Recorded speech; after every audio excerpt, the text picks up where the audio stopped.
direct knowledge in the past. Since I testified to you last time, I've gone and tried to seek answers and find out what happened and where the evidence is and what's there, and that's what I'm here to do.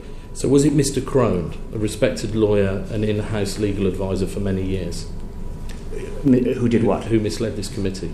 As I said to you, as I wrote to you and I issued a public statement, certainly in the evidence that they gave to you in 2011, with respect to my knowledge, I thought it was inconsistent and not right, and I dispute it vigorously. So do you think Mr. Crone misled us? That it follows that I do, yes. And so do you think Mr. Myler misled us as well? I believe their testimony was misleading, and I dispute it. Do you think Mr. Pike, a partner at Farrow's, the solicitor to the Queen, misled us in his recollection of events? I don't have a reason to believe that, nor do I have direct evidence otherwise. The last time you appeared before us, you said at question 155 that the critical new facts as the company saw them only emerged from the civil trials at the end of 2010. Is that right?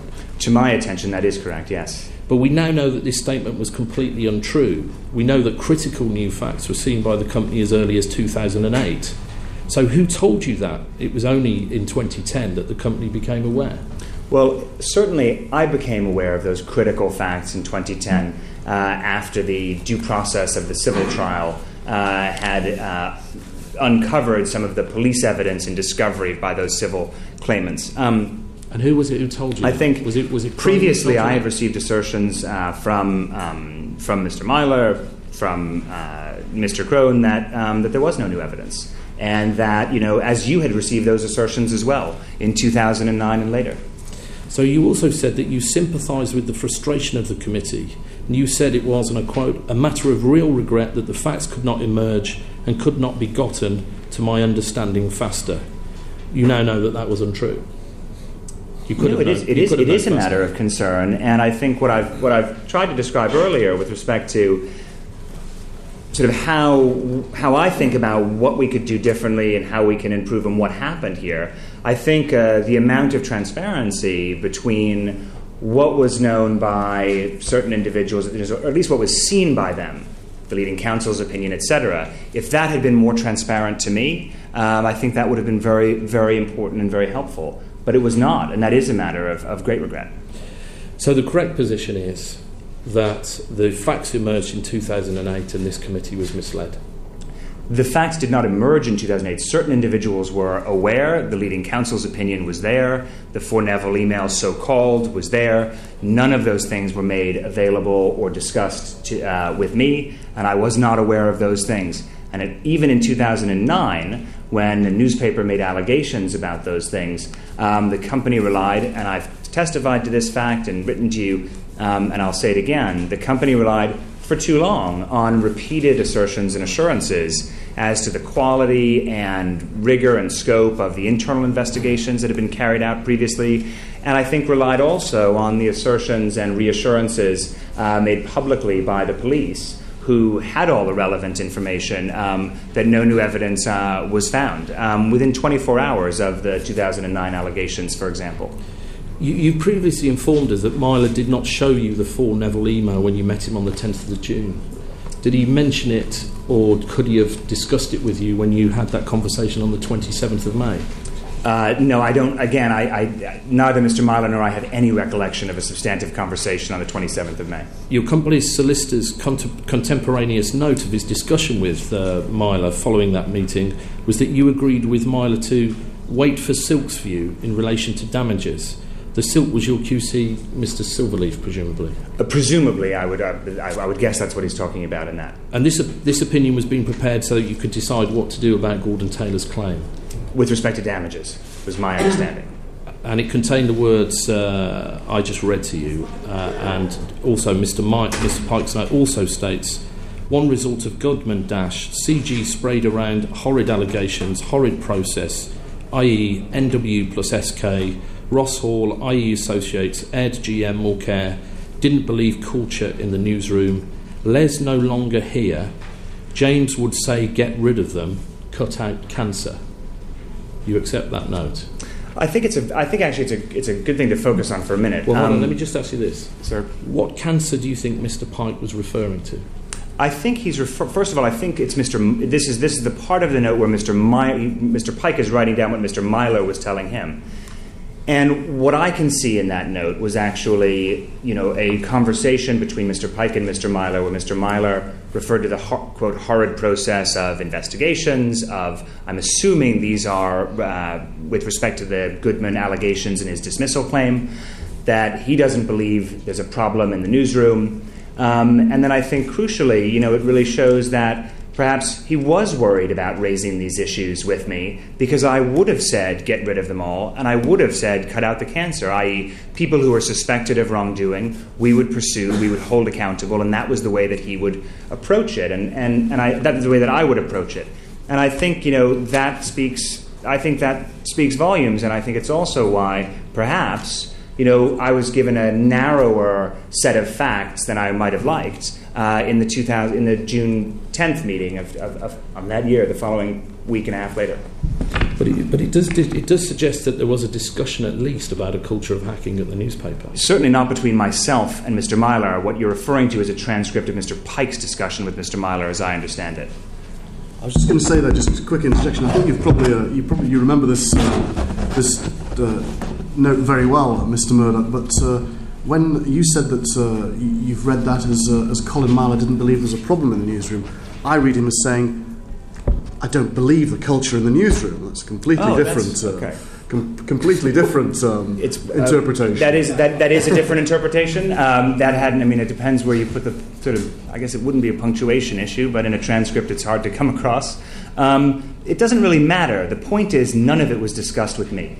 So you are seriously suggesting that there was no mention of the For Neville email, despite this being central to your discussions with Myler and Crone, and in Crone's opinion, fatal to your case? I want to be very, very clear, and let me say this again.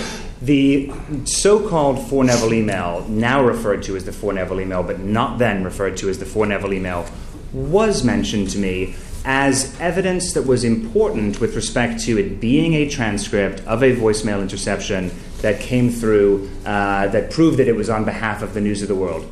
It was not shown to me, nor was it discussed with me its other feature, that it was for Neville and that it might indicate wider spread knowledge or wider spread activities of phone hacking.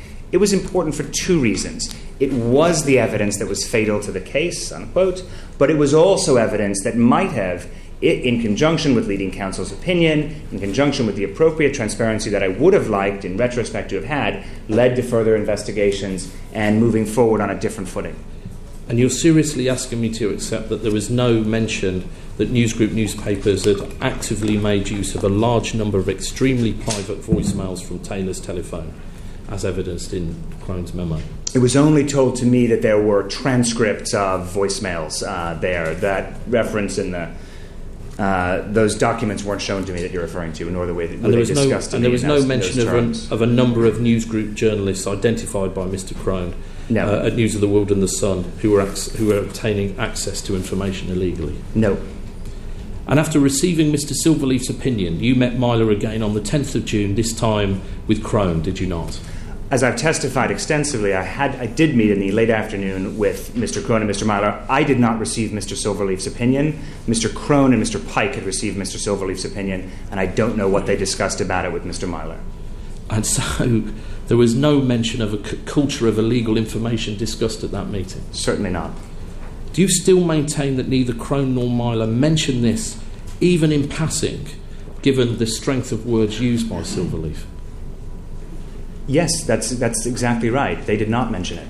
And despite this information going to the very heart of the problem you and they were meeting to discuss, namely that Taylor settlement, they didn't raise anything within the Silverleaf judgment other than those, the Silverleaf opinion. They gave me sufficient information to authorize the increase of the settlement offers that they had already made, that they had commenced making some weeks before without my knowledge.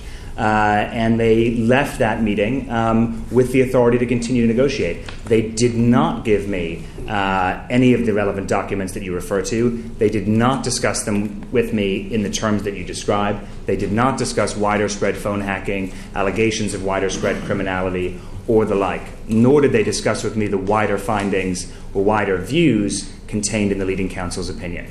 So having waited for Silverleaf's opinion, You didn't bother to ask about its contents. As I testified earlier, Mr. Silverleaf's opinion was discussed with me in the context of damages and estimates of potential damages that could be made, which was, again, the relevant information for Mr. Myler and Mr. Crone to leave the meeting with authority or implied authority to increase their settlement offers.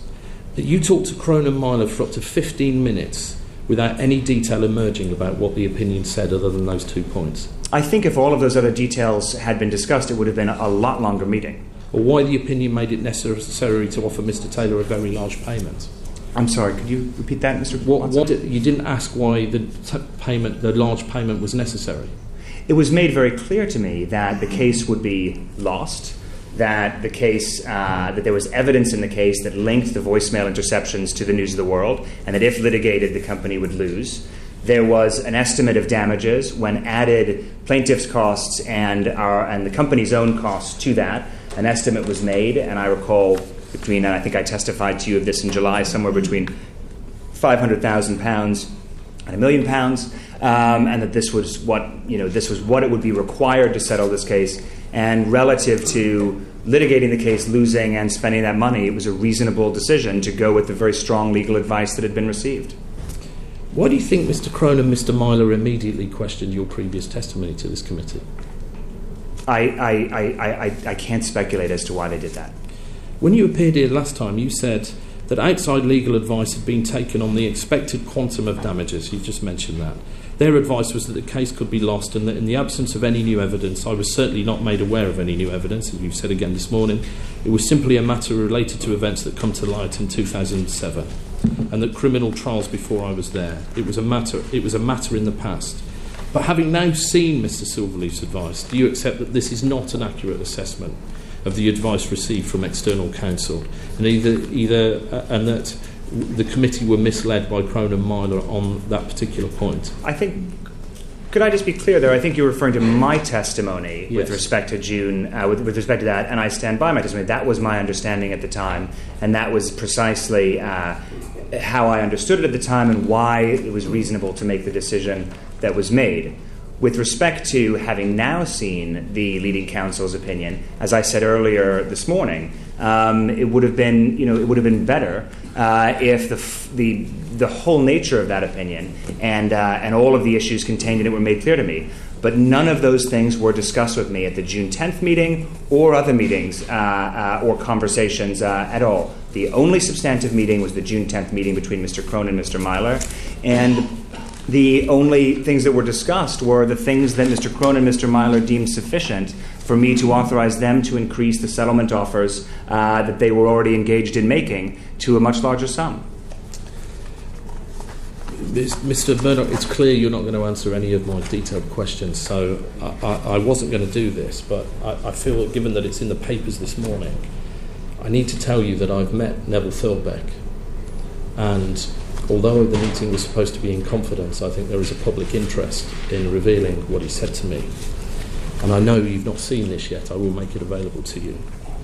He said to me, "No one asked of Crone before you went to see James Murdoch, did you discuss what your strategy with him would be or with anyone else? He discussed the strategy with me at one point. What he did was this. Just before he went to see Murdoch and to clear the funds and to say we've got to settle, he had to speak to me about what the transcript for Neville was all about.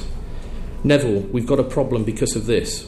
What's this all about?" So who is this, Tom? This is Neville Thirlbeck. Is this Colin Myler he's talking to? This is Neville Thirlbeck talking to Tom Crone. Tom Crone.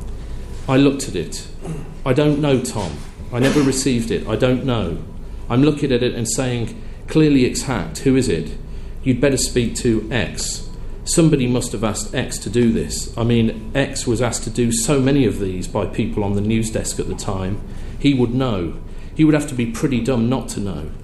So Tom comes to me with, and I give him a full explanation. Tom, this had nothing to do with me. We discussed things. Right, fine. He said, however, this shows that this had gone through the office. It's gone through the office. It's gone through X, through his computer in the office. So clearly News International are culpable, and we're going to have to settle. And I'm going to have to show this to James Murdoch. The reason I can remember him saying that was because I said to him, Please, do you have to show him this? Because he's going to assume the worst of me, and he's going to think it's all to do with me.